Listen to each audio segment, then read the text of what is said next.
ఒక్కసారి కొమ్మూరి గోల్డ్ కి కాల్ చేయండి. తాకట్లో ఉన్న మీ బంగారాన్ని విడిపించి మార్కెట్ ప్రైస్ కి వాళ్ళు కొనుక్కుని మిగతా డబ్బులు మీకు ఇచ్చేస్తారు. బ్రేకింగ్ న్యూస్ చూస్తున్నాము. మన టీవీ స్క్రీన్ పై దేశవ్యాప్తంగా పెట్రోల్ డీజిల్ ధరలు భారీగా పెరిగాయి. లీటర్ పై ₹3 పైగా పెంపు రావడంతో సామాన్య ప్రజలపై అదనపు భారం పడుతోంది. ఇక దేశంలోని అన్ని రాష్ట్రాలలో కూడా కొత్త ధరలు అమల్లోకి రావడంతో వాహనదారులు ఆందోళన వ్యక్తం చేస్తున్నారు.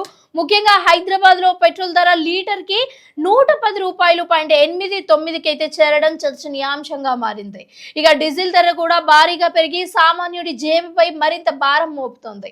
అంతర్జాతీయ మార్కెట్లో ముడి చమురు ధరలు పెరగడం, అలాగే మధ్యప్రాచ్య దేశాలలో కొనసాగుతున్న ఉద్రిక్తత పరిస్థితుల కారణంగానే ఈ ధరలు పెంపు జరిగింది అని అయితే చమురు సంస్థలు చెబుతున్నాయి. మరి ప్రపంచ మార్కెట్లో క్రూడ్ ఆయిల్ ధరలు పెరగడంతో దేశీయ చమురు కంపెనీలు కూడా పెట్రోల్ డీజిల్ ధరలను పెంచాల్సి వస్తుంది అని అయితే సమాచారం తెలుపుతున్నారు. మరి దీంతో దేశవ్యాప్తంగా అన్ని నగరాలలో ఇంధన ధరలు ఒకేలాగా పెరిగాయి. ప్రస్తుతం హైదరాబాద్ లో పెట్రోల్ ధర 110.89గా ఉండగా డీజిల్ ధర కూడా 99కి చేరువైంది. ముంబై, కోల్కతా, చెన్నై వంటి మెట్రో నగరాలలో కూడా పెట్రోల్ ధరలు 105గా దాటాయి. ఇక ఢిల్లీలో పెట్రోల్ ధర చూసుకున్నట్లయితే 100కు దగ్గరగా ఉండగా డీజిల్ ధరలు కూడా గణనీయంగా పెరిగాయి. రాష్ట్రాల వారీగా వ్యాట్ అలాగే స్థానిక పన్నులు వేరువేరుగా ఉండడంతో ప్రతి నగరంలో కూడా ధరలలో కొంచెం తేడాలు అయితే కనిపిస్తున్నాయి. అయితే ఈ పెంపుతో రవాణా ఖర్చులు పెరిగే అవకాశం ఉంది అని అయితే నిపుణులు చెప్తున్నారు. ముఖ్యంగా డీజిల్ ధరల పెరుగుదల వల్ల కూడా ఇక్కడ ట్రక్కులు, బస్సులు, సరుకు రవాణాపై ప్రభావం పడుతోంది. ఫలితంగా కూరగాయలు, పలు నిత్యావసర వస్తువులకు కూడా ధరలు కూడా పెరిగే అవకాశం ఉంది అని అయితే ఆర్థిక నిపుణులు హెచ్చరిస్తున్నారు.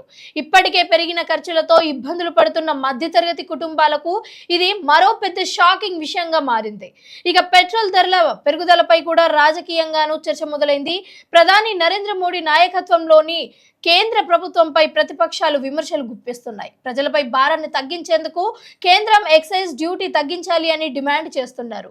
అయితే కేంద్ర ప్రభుత్వం మాత్రం అంతర్జాతీయ పరిస్థితులు, ముడి చమురు ధరల పెరుగుదల కారణంగానే ఈ పరిస్థితి ఏర్పడింది అని కూడా చెప్తున్నారు.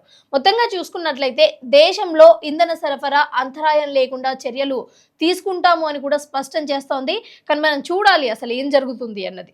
మరోవైపు చూసుకున్నట్టయితే ప్రజలు మాత్రం పెరుగుతున్న పెట్రోల్, డీజిల్ ధరలతో తీవ్ర అసంతృప్తి వ్యక్తం చేస్తున్నారు. ప్రతిరోజు ఉద్యోగాలకు వెళ్లే ఉద్యోగులు, ఆటో డ్రైవర్లు, క్యాబ్ డ్రైవర్లు, చిన్న వ్యాపారులు ఎక్కువగా కూడా ఇబ్బందులు ఎదుర్కొనే అవకాశం ఉంది అన్నట్లుగా తెలుస్తోంది. మరి చాలా మంది ప్రజలు ఇప్పుడు వ్యక్తిగత వాహనాల కంటే కూడా ప్రజా రవాణా వైపు మొగ్గు చూపే పరిస్థితి కనిపిస్తోంది.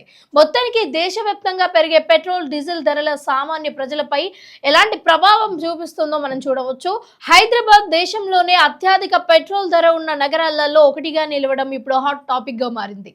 మరి రాబోయే రోజులలో అంతర్జాతీయ మార్కెట్ పరిస్థితులను బట్టి ధరలలో మరిన్ని మార్పులు వచ్చే అవకాశం ఉంది అని అయితే నిపుణులు చెప్తున్నారు.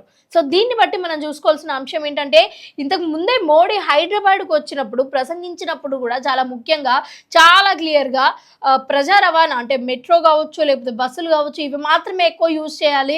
మెట్రోపాలిటన్ సిటీస్లో దగ్గరగా ఉన్న వాళ్ళు ఎవరైతే ఉన్నారో ఎక్కువ మెట్రోస్నే యూజ్ చేయాలి. ఎందుకంటే మన పెట్రోల్ అండ్ డీజిల్ని సేవ్ చేసే ప్రయత్నం చేయాలి, లేకపోతే ఆర్థిక పరంగా మన దేశం దెబ్బతినే అవకాశం ఉంది అని అయితే చెప్పారు. అండ్ ముఖ్యంగా మన నరేంద్ర మోడీ గారే అంటే పిఎం గారే తనకున్న కాన్వాయ్ని కూడా తగ్గించారు. ఎందుకంటే పెట్రోల్, డీజిల్ దీనికి సంబంధించి కూడా ఎలాంటి ఇంపాక్ట్ పడకూడదు అని. సో ఓవరాల్గా నేను మీకు ఇచ్చే సూచన ఏంటి అంటే, avoid your own vehicles and మెట్రోస్కి దగ్గర ఉన్న వాళ్ళు ఎక్కువగా మెట్రోస్ని యూజ్ చేయడానికి ట్రై చేయండి. ఎందుకంటే మెట్రోస్ యూజ్ చేయడం వల్ల ఎక్కువగా కూడా తక్కువ పవర్తోనే మీరు ఈజీగా మీరు కావాల్సిన లొకేషన్కి వెళ్తారు అండ్ వస్తారు. దానివల్ల పెట్రోల్, డీజిల్ అండ్ చమురు ఈ ఎక్స్పోర్ట్, ఇంపోర్ట్కి సంబంధించిన ఇదంతా కూడా ఒక దేశ పౌరుడిగా మీరు రక్షించిన వాళ్ళు అవుతారు.